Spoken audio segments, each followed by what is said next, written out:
everybody, welcome to the first installment of my How to Create a Great Tone for the FRACTAL FM3.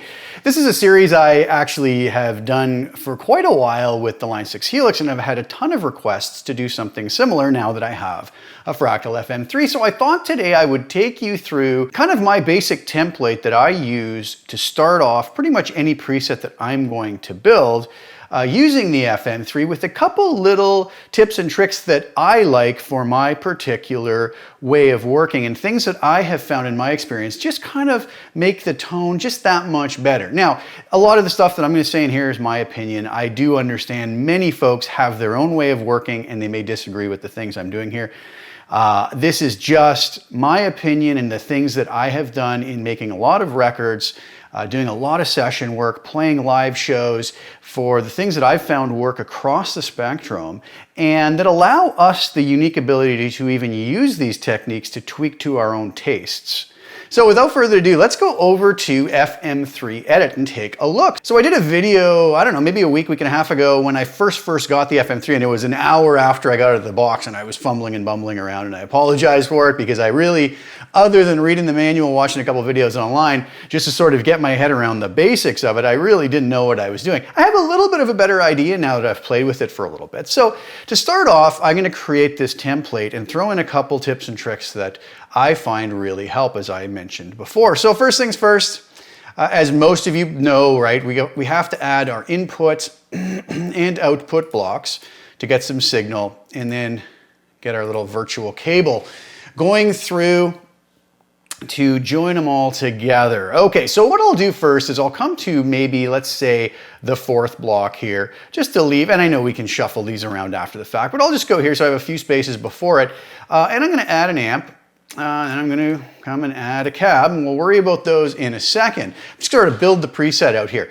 Any preset that I use, I always start with the bare bones of having an amp and cab, at least a delay and a reverb. I'm a real sucker for a nice bit of reverb, not too overt, but just enough, well, depending on the setting I'm in and depending on what the final outcome is. But what I'm going to do, I'm going to come over here and I'm going to go to my second last block before my output, and I'm going to add a reverb block here, and right before that I'm going to add a delay block. Now, some folks like to route, pull this up maybe, have their reverb and delay separate, joining those up and having this joined through so we run them more in parallel, and that's something we can do without any issues if that's the sound you prefer. I actually really prefer to run it in series. I like the sound of my delay going through my reverb, but it's very simple to do otherwise if you like it some other way. Now you might be asking why I left this little section at the end open. Well, one thing that I've always done, and if anybody has watched any of my Line 6 Helix videos, is I'm known for running a compressor at the end, but like more of a very subtle compressor. Because here's the thing, when I first came out with this, a lot of people tried it and they said, wow, that was really amazing. It really helped the tone a lot, just to kind of glue it together. But there was always these people who, read one article in a recording magazine that says you should never compress your delays and reverbs in your effects, And so they would come out and say, you should never do that. And I got scolded many times, even though I explained exactly why I was doing it. I even did a video comparing sort of pre and post compression, pre-effects and post effects. And almost everybody listening couldn't even tell the difference whether I did it pre or post because of the way I have it set up. So I don't want to get into discussion about why it's there. I've explained why it's there, and I will explain more why it's there. But this is where I like it. And the reason I like to put a compressor here, and we'll actually go put that compressor in, is it acts as a mastering section, a mastering glue. Just like a mastering engineer in a mastering session would take a whole mix with reverb, with delays and everything, and add a subtle amount of compression to it just to kind of make it a more cohesive unit and glue everything together.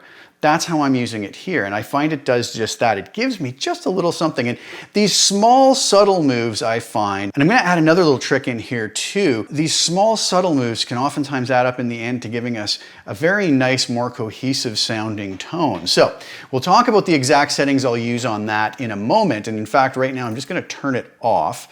And then the other thing I want to do here is I'm going to come right after the amp and cab, and I am going to put a filter block. And you might ask, well, why are you going to use a filter block? Well, the type of filter I'm going to put in here is a tilt EQ.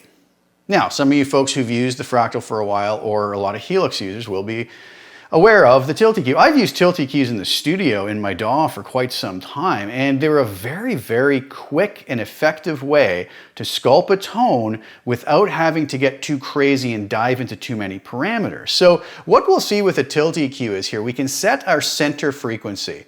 I really enjoy a center frequency of 650 Hertz most of the time. That's not to say I wouldn't move that around. I may very well move that around at some point, depending on the situation, but I like it there at the 650 Hertz setting.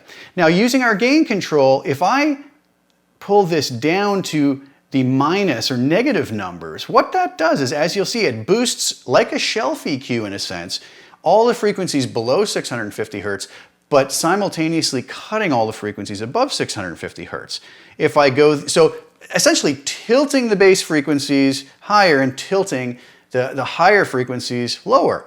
If I go the other way, I'll do the exact opposite. I will tilt the bass frequencies lower, all the frequencies below my center point, which is 650 Hertz, and I will raise all the frequencies above that by the set amount. Now, this is a very powerful tool, and I would want to warn anybody against going too heavy-handed on it, because as we're pulling those low-end frequencies down, boosting the highs, let's say, it really does have a dramatic effect, and I'll show you how that's going to work in a minute. But a very, very handy tool. Now, a second thing you could do, and I'll just go on the next path down here.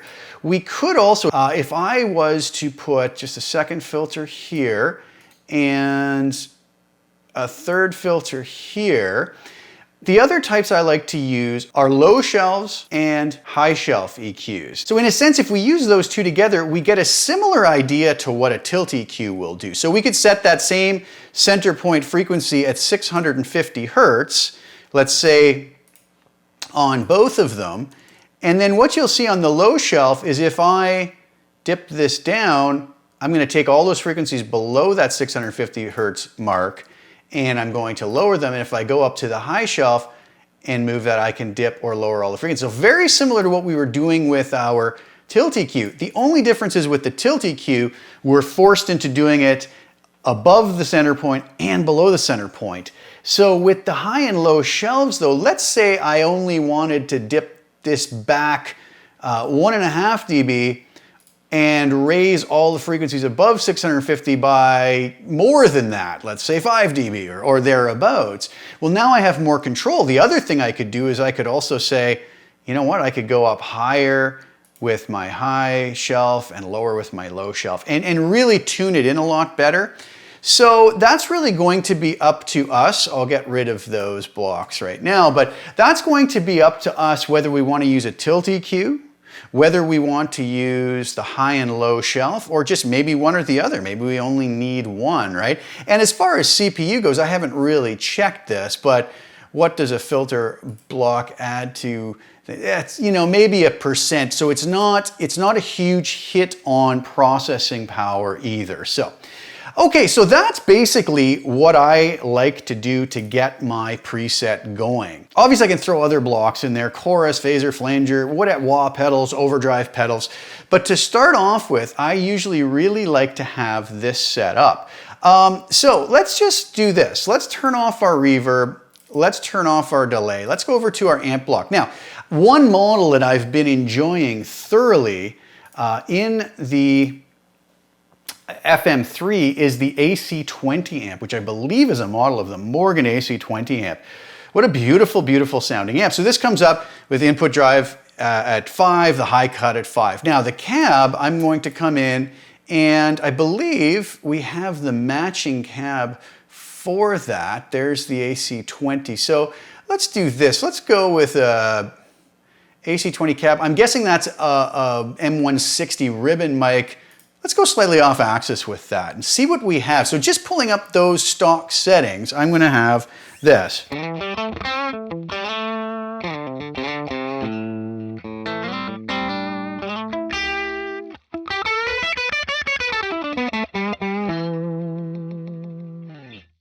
Nice, okay. I'm just going to come to the end and give myself some more level here.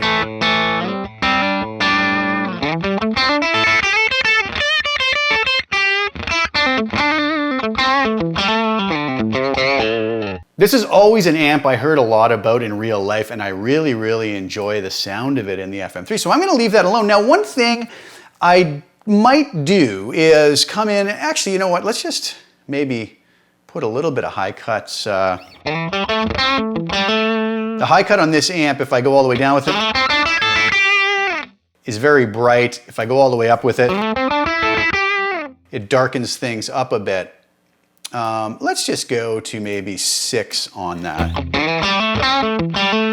I'm playing my Vigier Expert guitar. That's the bridge pickup. If I go to the neck,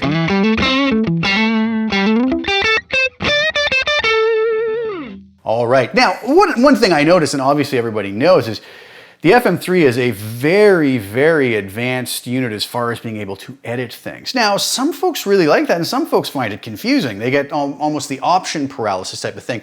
To be quite honest with you, if I don't need to go in beyond what the basic amp controls are, I probably won't. I would probably leave it alone, unless I have a situation where I'm really hearing something that I think could be improved with a very subtle tweak, you know, whether changing the tubes out or one of the other much deeper functions, okay? But for now, I'm gonna leave that alone.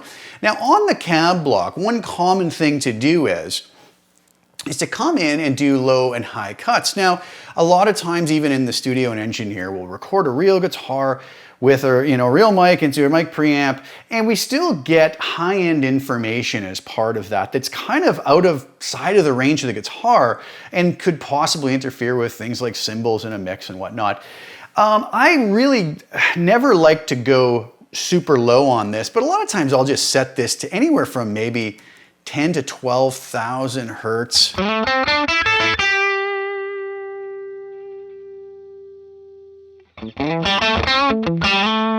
You may not even hear much of a difference.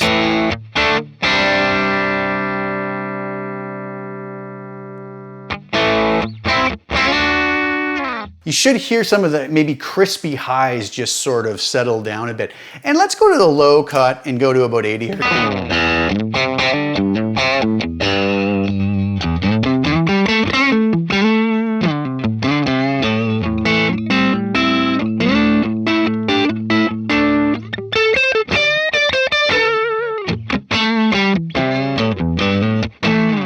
All right, so far so good. I'm liking the sound of that as it is. Okay, now what I want to do is I'm going to add in a little bit of reverb here. We'll turn that on. The medium room here, let's see what that sounds like. It's really enjoying this sun plate as well.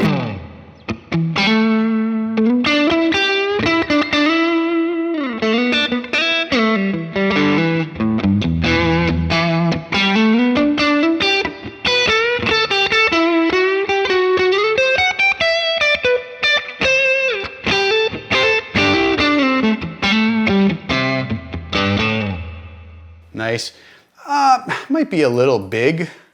Go to 2 seconds.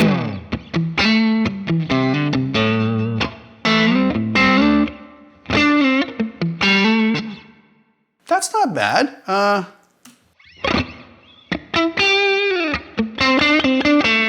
The thing about creating a template like this, it's really going to come down to personal preference and even the particular situation we're using it in. If I was just playing, something where I was playing solo guitar, where I wanted a really huge reverb, I might come in, and come into some ridiculous setting.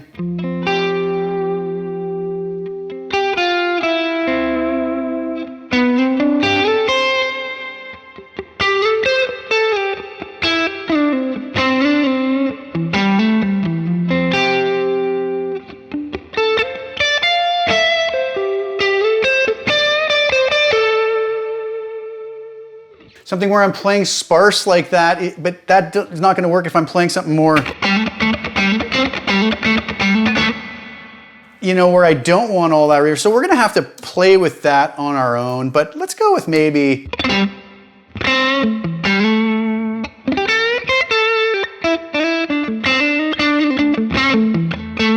Now I know the Fractal FM3 does have the room air parameter settings on the cab. I've left those alone for now. That's something I might throw in later, but knowing that I'm going to put a reverb in there, I'm going to kind of just use that for now.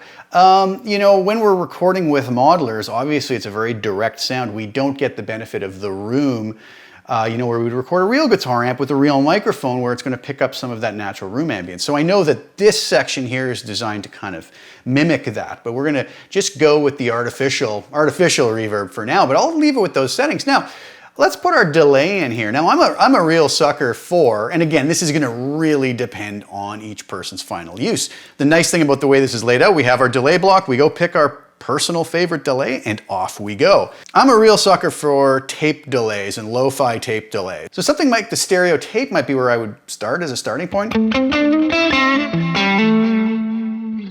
Now, I like to set all my delays to be synced with tempo. Whatever that tempo might be, I can come up here and set it to 100 BPM.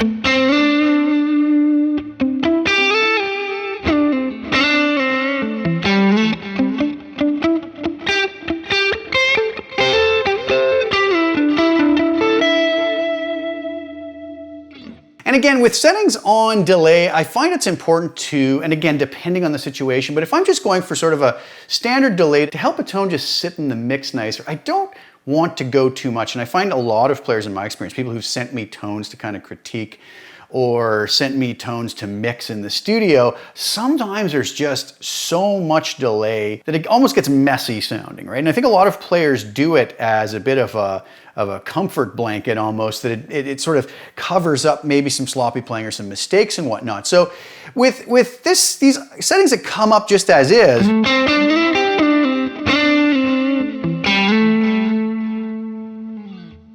I like to usually pull the feedback back.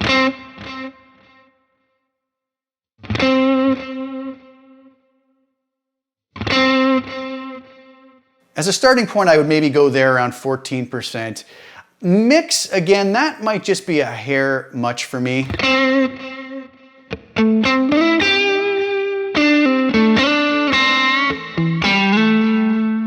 don't really want it to walk all over my main tone.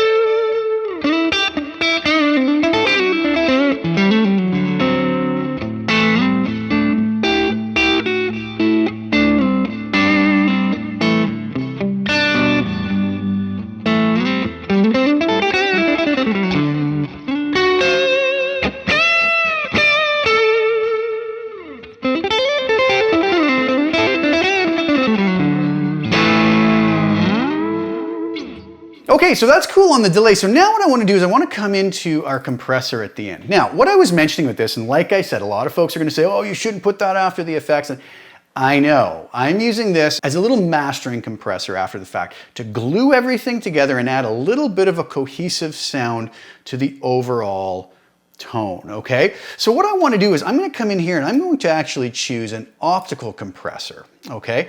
And I am going to set this only so that, and I'm going to leave the attack and release time where they are with the auto attack and release engaged.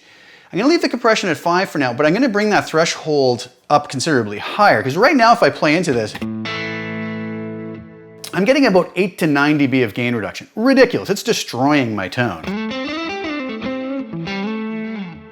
So I want to bring this threshold up until I get that maybe bouncing between -1 and -2 dB of compression. Let's try that. Still a little much.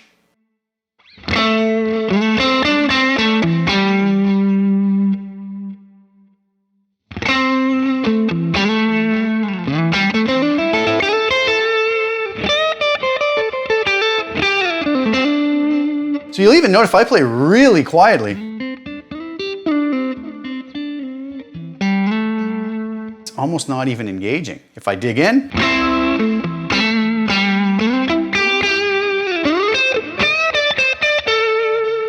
now from there we can use our ears and decide whether we want to add more compression.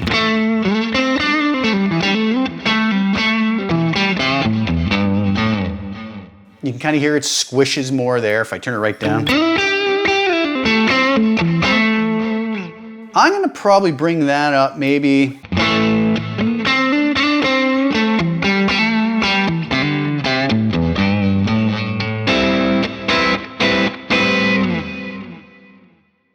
Really doesn't affect the delay and reverb in any bad way. It just helps to glue the sound together. If I bypass that,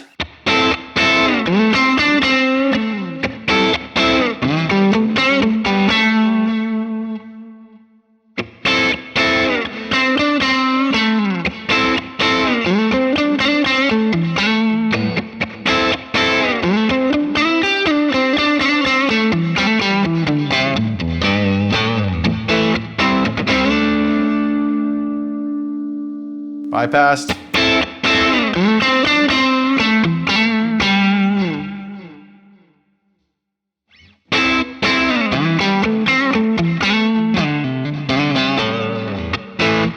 So I use that on all my tones, whether it's an overdriven, distorted, clean sound, I always have that there just set to bounce around, maybe 1 dB of gain reduction just to help glue everything together. And I like what that does, and it really helps it just kind of sit in the mix and just sound more polished and finished like a mastered recording would. Now over to the filter that I put on here, which was our tilt EQ. So I have it set at a center point of 650 Hertz. So what I really like about this, if we have a tone that we feel is slightly thin and we don't want to go through all the amp parameters and, you know, trying to figure with presence and treble and maybe it needs more bass, less mids, whatever, we can kind of come in here and at this setting of 650 Hertz, if I take this and simply bump this up by 1 dB, let's listen to the difference.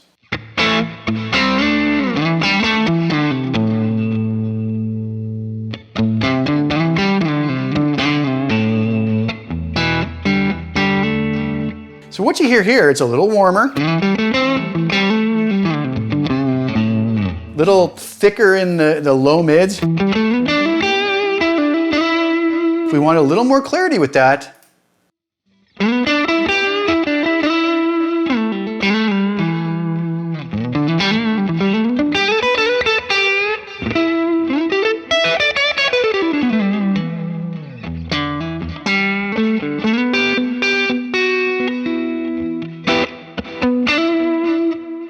again with it off.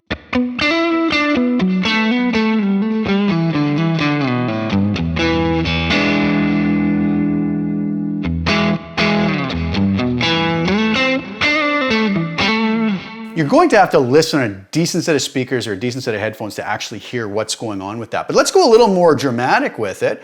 We will turn that, we'll turn that back on.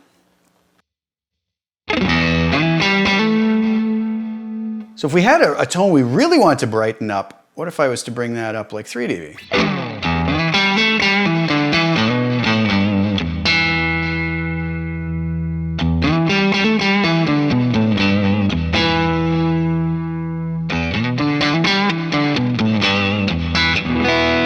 Really controlling the low end while brightening up the top end. And we could do the exact opposite. Let's say we went back to our 0 position and we decided that, you know, the 0 position, I want it even darker.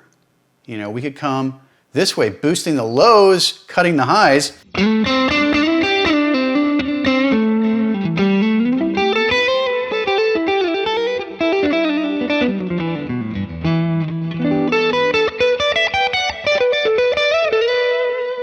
Again, if I bypass that,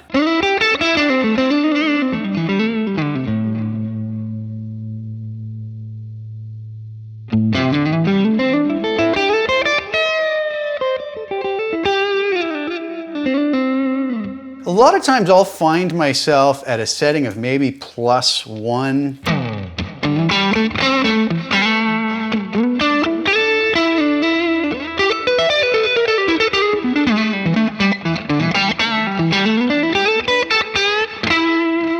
Could also set that to a foot switch to engage it in and out if we want the ability to go between slightly darker, slightly brighter, or whatever else. So that's how I start off pretty much all of my presets, okay? A reverb like that, a delay like that, some sort of amp and cab, obviously, the tilt EQ or a high and low shelf EQ, and a compressor at the end just gluing everything together. And I find with that, almost anything I can drop into here is going to get me, you know, 75, 80% of the way to where I want to be without even touching any of the controls.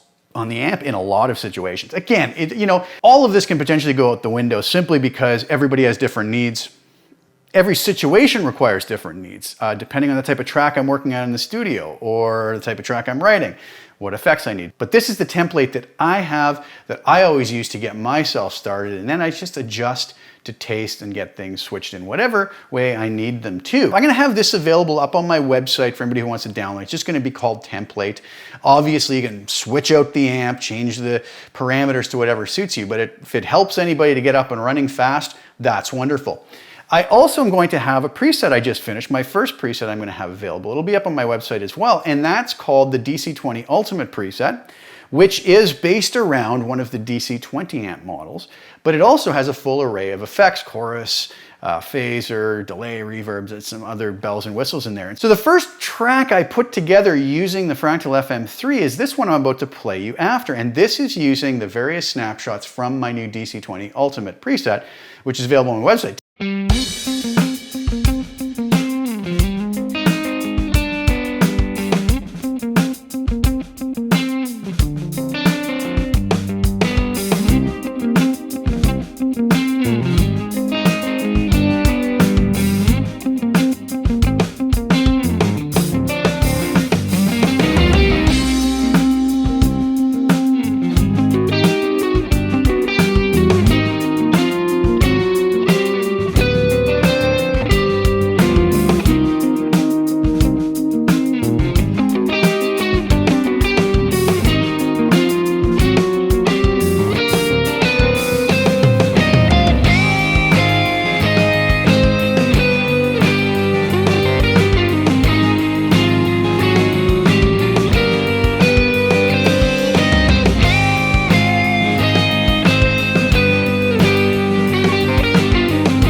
All right, what did you think? So that's my DC20 Ultimate preset that I just finished. It's up on my website, available now. It works really nice in the mix. I was really enjoying playing through that tone, and it really inspired me to write that little piece of music, which I hope you guys liked, but that's available. So I'll have the link below to this preset, which is the template preset, and I'll have the link below to the DC20 Ultimate preset. If you guys want to go grab a copy of it, you absolutely can.